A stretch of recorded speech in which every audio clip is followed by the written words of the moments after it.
My name is Daniel. I'm 42 years old, and for what feels like an eternity, more than half my life, I've put on this same gray uniform. It's a second skin, smelling of industrial strength detergent and something vaguely metallic and sad. For over 2 decades, I've walked the same tired, echoing halls and breathed the same stale, recycled air of the Westgate Penitentiary. It's a city unto itself, this place, a fortress of concrete and steel where the sun only ever seems to illuminate the dust motes dancing in the sterile air. In all those years, I thought I'd seen everything this concrete box could throw at a man, every shade of human desperation and brutality.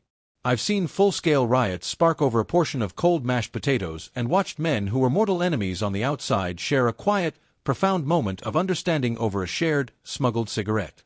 The first and most important lesson you learn in here is that the line between order and chaos isn't a wall. It's a gossamer thread, stretched taut and vibrating with tension.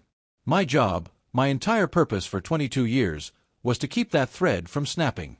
But nothing in my 2 decades of service, not the riots, not the shivs carved from toothbrushes, not the despair that hangs in the air like a permanent fog, could have ever prepared me for the day the thread was deliberately and methodically cut.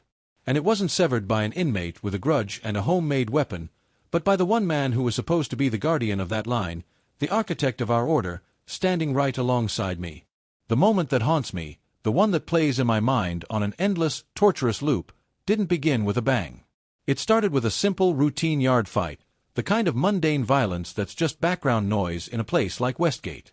But that small spark spiraled outward, revealing a conspiracy so vast and rotten it was something I couldn't have dreamed up in my most paranoid nightmares. It ended with me standing in the sterile quiet of a superior's office, staring into the eyes of my own chief of security, and asking a simple question that shattered his carefully constructed world into a million pieces. I watched, mesmerized, as the color drained from his face, as the veneer of authority and command crumbled away, exposing the raw, primal fear beneath. I watched him become not a chief, but just a man, cornered and terrified, as he whispered the 4 words that would change everything. "What have you done?" Before we delve deep into the secret I've carried buried in my chest for all these years, a secret that nearly cost me my life, my career, and my sanity, do me a quick favor. Take a second to hit that subscribe button, like the video, and drop a comment below with your wildest guess on what the final, unbelievable twist is. Trust me when I tell you, you won't see it coming. Now, let's go back to where it all began. I've spent 22 years as a correctional officer, a keeper of men, in one of the toughest prisons in the country. Westgate isn't for the faint of heart. It's a living, breathing monument to failure. A fortress of concrete and steel rising from the middle of nowhere, a city of the damned where every single day is a battle fought not just with fists, but in whispers, in sideways glances, and in the suffocating shadows. On paper, my job was deceptively simple. Keep control, enforce the rules, and make sure everyone, staff and inmates alike, sees the next sunrise. And I was good at it. Exceptionally good. Not because I was the toughest or the meanest son of a bitch on the block, but because I had learned how to read the air. I could feel the atmospheric pressure changing in a cell block hours before trouble broke. I could sense a storm brewing in the yard just by the way the inmates clustered together, the way the usual cacophony of noise would suddenly drop into an eerie, unnatural quiet. I wasn't just a guard. I was a student of human nature in its rawest, most uncaged form. But nothing in my education could have prepared me for the storm that finally broke inside those walls, a hurricane of corruption that would turn my entire sense of right and wrong, of justice and crime, completely upside down. The man standing squarely at the center of this hurricane, the eye of the storm itself, was Chief of Security Harris. To everyone at Westgate, he was supposed to be the unshakable pillar of integrity. The guy was carved from granite, with a jaw that looked like it could stop a haymaker and cold, flinty eyes that missed nothing. He set the tone for the entire facility. He was the man everyone looked to when things went sideways, the final word. His personal mantra, repeated ad nauseum in every staff briefing, was by the book. And for a long, long time, I believed him. I respected the hell out of him. But behind that stern, unyielding facade of discipline and order, I started to notice tiny, almost invisible cracks. Small things, at first. Decisions that didn't quite add up when you examined them closely. A disciplinary report on a favored inmate mysteriously vanishing. His gaze lingering a little too long, a little too thoughtfully, on certain high-value prisoners connected to outside money. I noticed a coldness in his eyes that I slowly realized wasn't professional detachment, but the chillingly focused look of a predator sizing up his territory. My suspicion, which began as just a nagging, quiet whisper in the back of my mind, grew into a deafening roar as a series of strange, unsettling incidents began to rock the prison. Contraband started popping up in places it had no business being. We weren't talking about the usual homemade booze brewed from fermented fruit or a few smuggled cigarettes. We were finding high-end electronics, satellite phones, and hard drugs, pharmacology-grade opiates, and uncut cocaine. Tensions between rival gangs, or cars, as they're called inside, flared up with unprecedented violence over seemingly nothing, leading to facility-wide lockdowns that, curiously, only ever seemed to benefit certain well-connected shot-callers. Even weirder, some of my fellow officers, good men I'd worked with for years, started acting strange. They became too compliant, too willing to look the other way when they should have been stepping in. Their silence felt heavy, bought and paid for with something I couldn't yet name. I tried to raise my concerns, to point out the anomalies to the administration in a subtle, careful way. But the culture at Westgate, like any prison, is a closed ecosystem built on one thing: survival. You keep your head down, you do your job, you finish your shift, and you do not, under any circumstances, stir the pot. Speaking out, being a whistleblower, means risking more than just your career or your reputation. It can mean risking your physical safety. The unwritten rule was crystal clear: never get too friendly with the inmates, but also never, ever cross your own. Still, I couldn't shake the chilling, pervasive feeling that something was fundamentally, systemically wrong. I started to wonder if Chief Harris wasn't just failing to see the rot spreading like a cancer through our facility. Maybe, just maybe, he was the one planting the seeds. It all finally kicked off on a Tuesday. The morning count was clean, breakfast went down without a single fight, and the low, familiar hum of 1,000 contained lives filled the air. It was just another day. I was assigned to C Block, a medium security wing that was usually a powder keg just waiting for a spark. It was full of younger, more volatile inmates looking to make a name for themselves. My partner for the shift was a young, painfully eager officer named Miller, barely a year on the job and still shiny from the academy. He was what we called a cowboy, full of regulations and black-and-white thinking, not yet experienced enough to understand that everything in here is 50 shades of gray. Around 1,400 hours, right in the middle of afternoon rec, the spark I was always waiting for finally hit. It happened in the blink of an eye. 2 inmates, a known agitator and bully named Jax and a quiet, almost invisible prisoner named Elias, got into it near the weight pile. The contrast was stark. Jax was a mountain of a man, his body a canvas of ink that told the story of a violent, brutal life. Elias, on the other hand, was small, unassuming, the kind of guy you'd forget was even there 5 minutes after you saw him. He was, by all appearances, an easy target. I'd seen this exact scene play out 100 times before, a predator testing a new piece of meat to see if it would bite back. Jax shoved Elias, a hard, disrespectful two-handed push. The entire yard seemed to hold its breath. Elias, surprisingly, shoved back. And just like that, the yard went completely, utterly quiet. That's always the first and most definitive sign of impending violence. The noise of 100 separate conversations, the rhythmic bouncing of basketballs, the clank of weights, it all just dies. I was already moving before the first punch was even thrown, Miller right behind me, his hand already on his canister of pepper spray. "Break it up. On the ground now," I yelled, my voice carrying the practiced, unshakable authority of 22 years of shouting down angry men. Jax, predictably, ignored me, swinging a wild, telegraphed haymaker that Elias, surprisingly agile, ducked under. I grabbed Jax in a textbook control hold, my movements smooth and economical from thousands of repetitions. Miller, to his credit, moved in and cuffed Elias, who offered no resistance at all. By the book, this was as clear-cut as it gets. A mutual altercation. Both inmates go to administrative segregation, the SHU, or the hole, and await a formal disciplinary hearing. It was routine. I'd written this exact report 1,000 times. I processed Jax first, his bravado fading as the steel doors of the SHU closed on him. Then I took Elias to the intake area. He was shaking, a fine tremor running through his entire body, his eyes wide with a terror that seemed disproportionate to the situation. But he didn't say a single word. I followed procedure to the absolute letter, documented the incident, filed the initial report, and logged Elias into a solitary unit in Segregation Unit B. It was all clean, professional, and by the book. Just another Tuesday afternoon at Westgate. Or so I thought. An hour later, I was in the command center, writing up the full, detailed report when Chief Harris himself stormed in. He rarely came down to the floor unless there was a major riot or a death. His presence alone, the sheer force of his personality, put everyone in the room on immediate edge.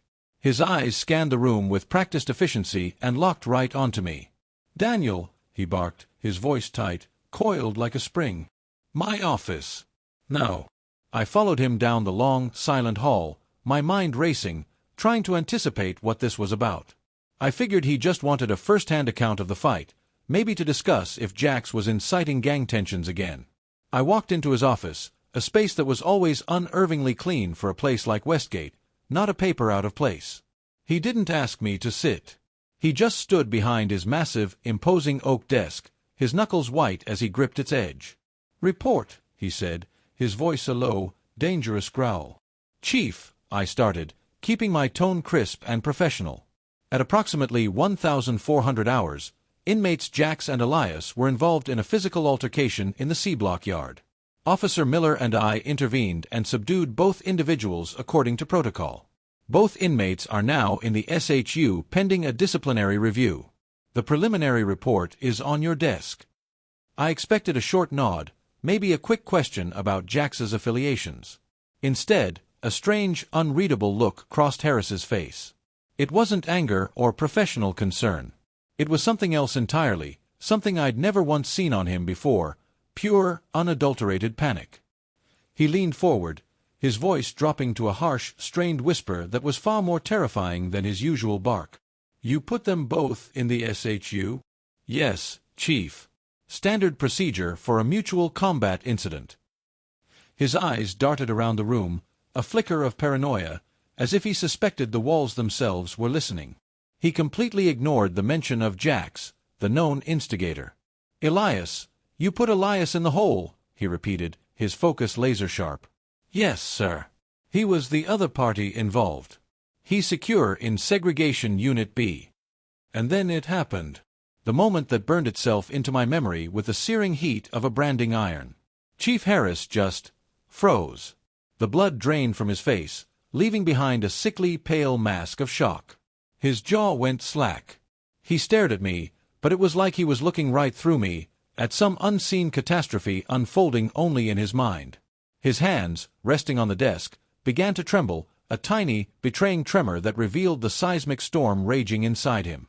He leaned heavily on his desk for support, and for a second, I honestly thought he might collapse right there. Then he whispered it, the four words that blew a gaping hole in my understanding of the world. It wasn't a question directed at me. It was a lament, a choked accusation aimed at himself, at the heavens, at fate. "What have you done?" I just stood there, stunned into absolute silence. My mind was scrambling, trying desperately to connect the dots. Why would the chief of security be terrified that a low-level, seemingly insignificant inmate was in solitary confinement? What in the hell was so special about Elias? In that moment, watching this powerful, unshakable man completely unravel before my eyes, I realized with chilling certainty that the yard fight wasn't random at all. I had stumbled into something, tripped a hidden wire I never knew existed. And by following the rules, by doing my job by the book, I had apparently and unknowingly set off a bomb. The question wasn't what Elias had done anymore. The question was what Chief Harris had done, and why he was so utterly terrified that I was about to find out. Walking out of the chief's office, his whispered, desperate words echoed in my head. "What have you done?" The fear in his eyes was the realest thing I'd ever seen, raw and primal, and so utterly out of character it felt like a glitch in the fabric of reality. This wasn't a boss upset about a minor procedural slip-up. This was a man whose entire world had just been set on fire, and he was watching it burn. My instincts, honed to a razor's edge by 2 decades of navigating the prison's treacherous social currents, were screaming at me. Elias, the quiet little mouse of an inmate, wasn't just some random guy. He was a key to a door I never even knew existed. The very next day, My instincts were proven terrifyingly correct. I came in for my shift and, driven by a gnawing curiosity, checked the housing assignments, a daily routine. Elias was gone. Not just transferred out of the SHU, he was completely off the books. His name wasn't on the C-Block roster. It wasn't on any roster. When I quietly and casually asked the clerk in records about it, I hit a solid brick wall. "Inmate transferred," the clerk muttered, his eyes glued to his computer screen, refusing to meet mine. "Transferred where? When?" The system was a blank slate. It was as if Elias had just vanished into thin air. Inmates don't just vanish. Every single movement, from a cell to the mess hall, from the infirmary to the yard, is logged and tracked. A ghost transfer like this, one that scrubbed an inmate from the digital records, could only be ordered from the very top. From someone like Chief Harris. That was my first real, tangible clue. Harris hadn't just panicked. He had acted, swiftly and silently, to get a critical chess piece off the board before I could get a closer look. My focus shifted instantly. This wasn't about a simple yard fight anymore. This was about Elias, and why the chief of security would personally orchestrate his disappearance. My investigation, if I could even call it that, had to be conducted in the shadows. In Westgate, asking the wrong questions gets you a dead-end assignment watching paint dry, or, worse, a target on your back from both inmates and your own colleagues. I couldn't go through official channels. Harris owned those channels. He was the system. So, I turned to the one resource I had that he couldn't control: my experience and my relationships. I started by talking to Sully, a grizzled old-timer just a few years from retirement. Sully had been at Westgate so long he was practically a landmark, a part of the institution itself. He'd seen it all, heard it all, and forgotten more than I'd ever know. I found him in the staff mess hall, nursing a cup of coffee that looked thick enough to be motor oil. "Sully," I said, sliding into the vinyl chair across from him, keeping my voice casual. "You hear about that scuffle in C-Block yesterday? With Jax and some other guy?" Sully took a slow, deliberate sip, his eyes looking over the rim of the cup. "Heard about it. Jax is always lookin' for trouble. Kid's got a death wish." "The other guy," I pressed, keeping my voice low so it wouldn't carry. "An inmate named Elias. Small guy, real quiet. Ever heard of him?" Sully stared into his cup for a long moment, stirring the black liquid with a plastic spoon. Elias. Name's not ringing a bell. Just another fish, probably. But C-Block's been weird lately. Real weird. A lot of new clavo showing up." He used the inmate slang for high-value contraband. Phones, hard drugs, not the usual pruno and shivs. The kind of stuff that brings real heat. The shot callers are getting restless. Someone's messing with the established food chain. His words clicked a few more pieces into place. The strange flood of sophisticated contraband, the rising gang tensions, it was all part of the same disturbing pattern. Elias, the ghost, had to be tied to it. But how? Meanwhile, Harris, feeling the pressure, started making my life a living hell. It was a campaign of psychological warfare. My shifts were changed without warning, disrupting my life outside the prison. I was pulled from C-Block, my home for nearly a decade, and stuck in laundry service, a mind-numbing, dead-end job usually reserved for rookies or officers being punished. Then came the shakedowns. Twice in 1 week, officers I knew were loyal to Harris tossed my locker, scattering my personal belongings. It was a clear, unambiguous message, an act of naked intimidation. They were either looking for something they thought I had, or trying to plant something to get me fired or even arrested. It was a classic power play, designed to isolate me, discredit me, and show me who was boss. But it had the exact opposite effect. It told me I was getting close. It told me I was right. My big break came from the last place I ever would have expected. I was watching over the industrial washing machines in the laundry one afternoon, the air thick with steam and the smell of bleach, when an inmate, a lifer named Marcus who worked the folding machines, quietly motioned me over. Marcus was an OG, an old-school gangster who commanded immense respect by staying out of the day-to-day drama. He was quiet, calculating, and saw everything.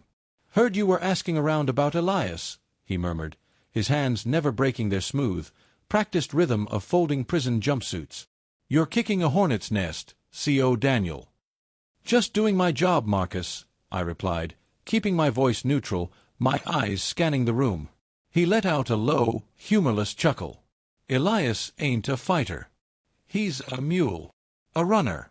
The fight with Jax. That was staged. A piece of theater. Jax was supposed to rough him up, just enough to get Elias sent to the infirmary for a few stitches. Elias was hooping a package. The prison slang hit me like a physical blow, a punch to the gut that knocked the wind out of me. Hooping. Hiding contraband in a body cavity. The infirmary, with its relative privacy and lower surveillance, would have been the perfect low-risk place for him to make the drop to another contact. But I hadn't sent him to the infirmary. I'd followed the book.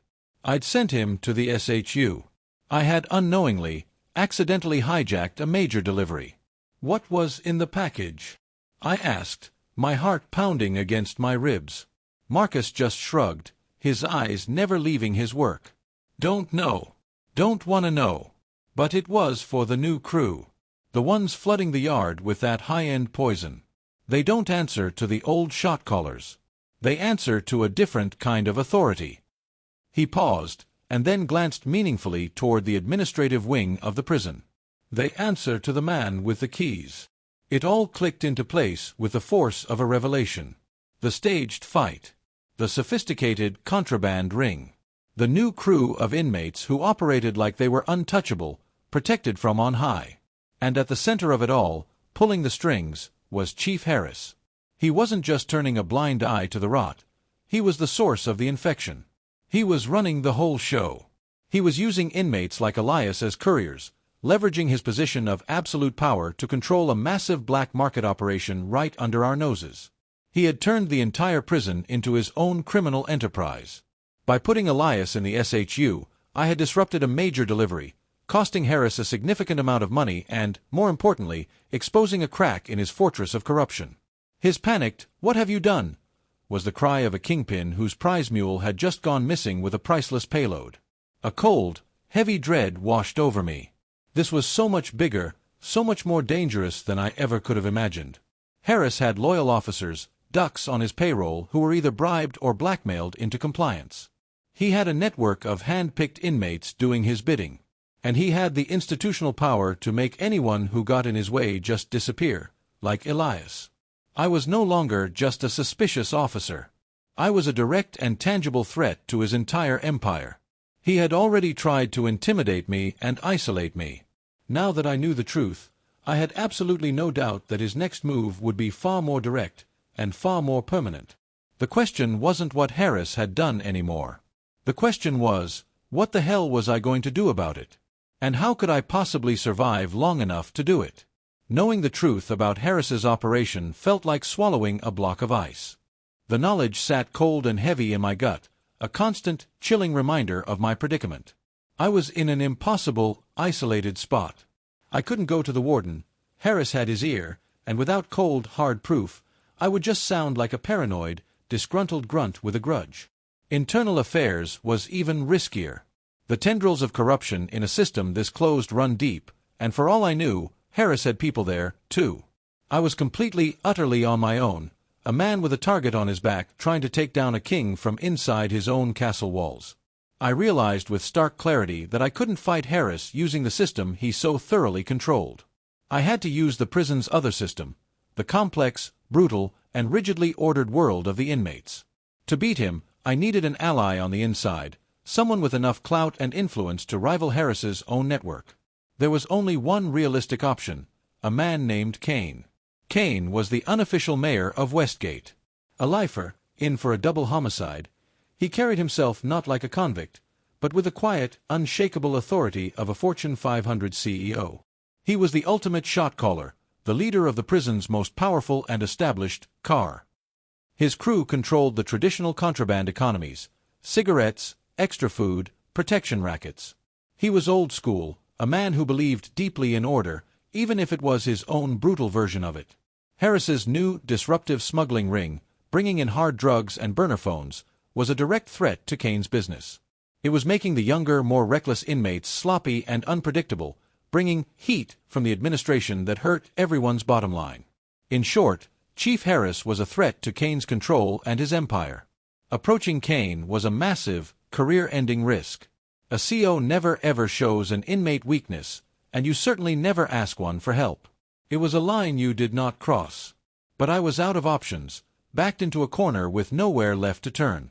I arranged a random cell search in his block, a thin pretense to speak with him alone, away from listening ears.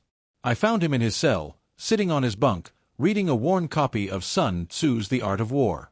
"Kane," I said, skipping the usual formalities. "We need to talk." He looked up from his book, his eyes sharp, intelligent, and utterly devoid of fear.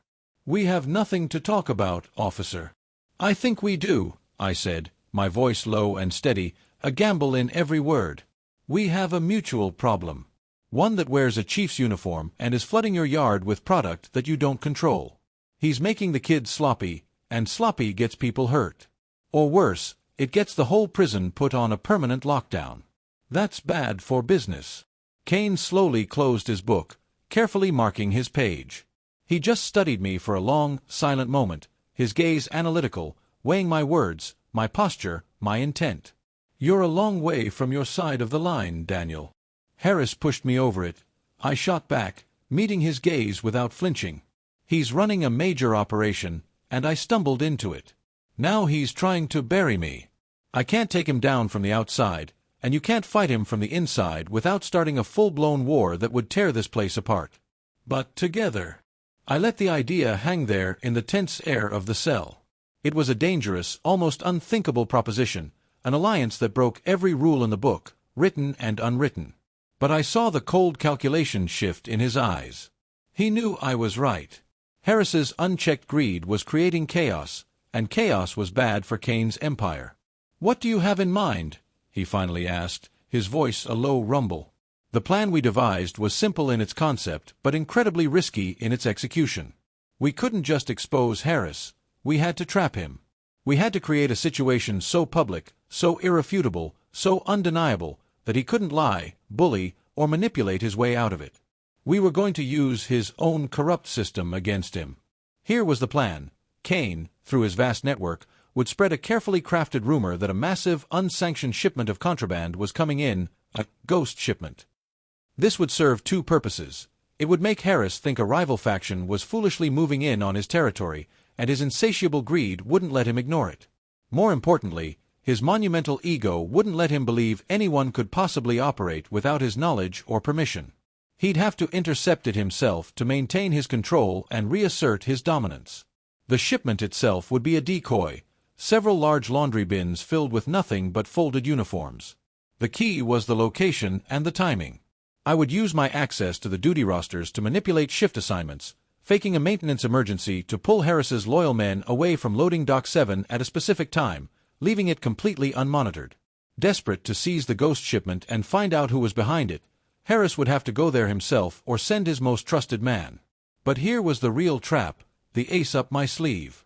I'd learned from old Sully that loading Dock 7 was part of the original prison structure, built in the 1950s.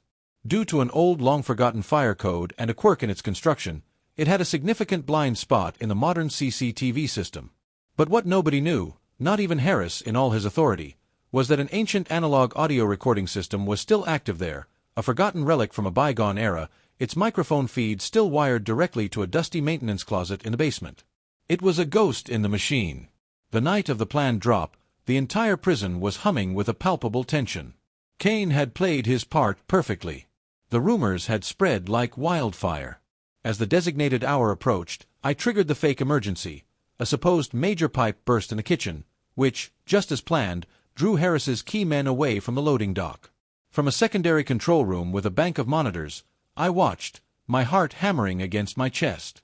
Right on schedule, a single figure emerged from the deep shadows of the yard and headed directly for loading Dock 7. My stomach dropped. It wasn't Harris. It was his right-hand man, a smug, brutal sergeant named Corbin. Harris was too cautious, too paranoid. He had sent his dog to do his dirty work. I waited, my hand hovering over the recording equipment. A laundry truck, driven by one of Kane's trusted outside contacts, pulled up to the dock. Corbin approached the driver.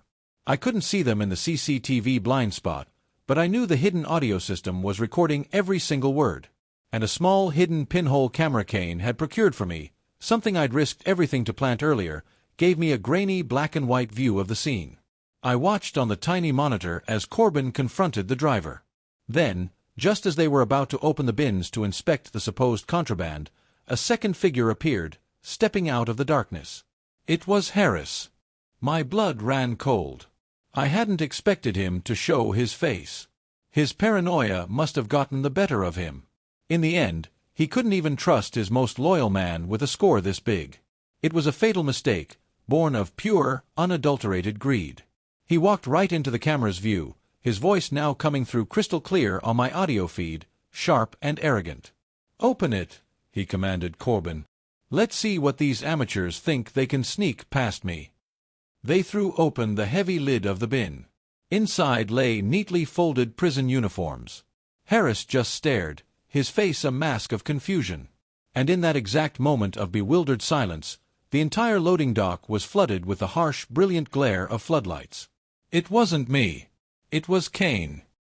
He stood at the far end of the dock, flanked by a dozen of his most senior men, all silent, all watching. His very presence was a power move, a message to every inmate in Westgate. The old king was back in control. Harris spun around, his face a twisted mask of fury and confusion. And then he saw me. I stepped out from a nearby doorway, holding a small digital recorder. I pressed play, and his own voice, crisp and damning, echoed across the silent loading dock. "What these amateurs think they can sneak past me." His eyes widened in utter horror. He looked from me to Kane, to the empty laundry bin, and then his eyes frantically searched the shadows, realizing with dawning terror that he was on camera. He was caught. Not by the law, not by the system he commanded, but by the two worlds he'd tried to manipulate against each other. He was surrounded, his power evaporated, his secrets laid bare for all to see. There was nowhere left to run. The fallout was immediate and catastrophic for him. With the audio and video evidence I anonymously leaked to a state investigative unit I knew was clean, Harris's entire criminal empire crumbled like a house of cards. The recording was undeniable. It was him, in his own arrogant voice, attempting to seize a contraband shipment he'd been tricked into thinking was real. Investigators swarmed Westgate, and one by one, Harris's corrupt officers, including his Lieutenant Corbin, flipped on him to save their own skins. Harris was arrested, stripped of his uniform and his authority in the very same halls he once ruled with an iron fist. The last time I saw him, he was being led away in handcuffs, his face pale, gaunt, and utterly defeated. He looked at me as they walked him past, and his eyes were filled with a new kind of bottomless hate, but also something else I didn't expect, a sliver of grudging, bitter respect. I hadn't beaten him with a weapon or a rulebook. I had beaten him with his own arrogance. In the aftermath, a new, more stable balance settled over Westgate. The flow of hard drugs and the accompanying chaos dried up almost overnight. Kane solidified his control over the prison's internal economy, but his was an old-school, predictable kind of power. The chaos subsided. I was quietly promoted to shift commander, a silent, official acknowledgement from the new administration for the role I had played in rooting out the corruption. But the victory felt hollow, leaving a bitter taste in my mouth. I learned that justice isn't a clean, satisfying win like you see in the movies. It's messy. It's complicated. It leaves scars on everyone it touches. I'd broken every rule I had sworn my entire adult life to uphold. I'd formed an unholy alliance with a convicted murderer and operated in the same gray shadows I once despised. To expose a monster, I had to adopt his methods. I had won, but I had paid for it with a piece of my own soul. In a place like this, you learn that justice isn't always about punishment. Sometimes, it's just about restoring balance. I restored it, but the act of doing so changed me fundamentally. I still walk these same halls, still watch that thin, vibrating line between order and chaos. But now I know, with absolute certainty, that the greatest threats don't always come from the men in orange jumpsuits. Sometimes, the real monsters are the men who hold the keys. I looked into the abyss to fight a monster, and the abyss looked back into me. The only question that remains is, who blinked first? So, tell me in the comments, was justice truly served here, or did I go too far to expose the truth? Your perspective means a lot. And don't forget to subscribe and hit that notification bell. You won't want to miss the stories we have coming up next.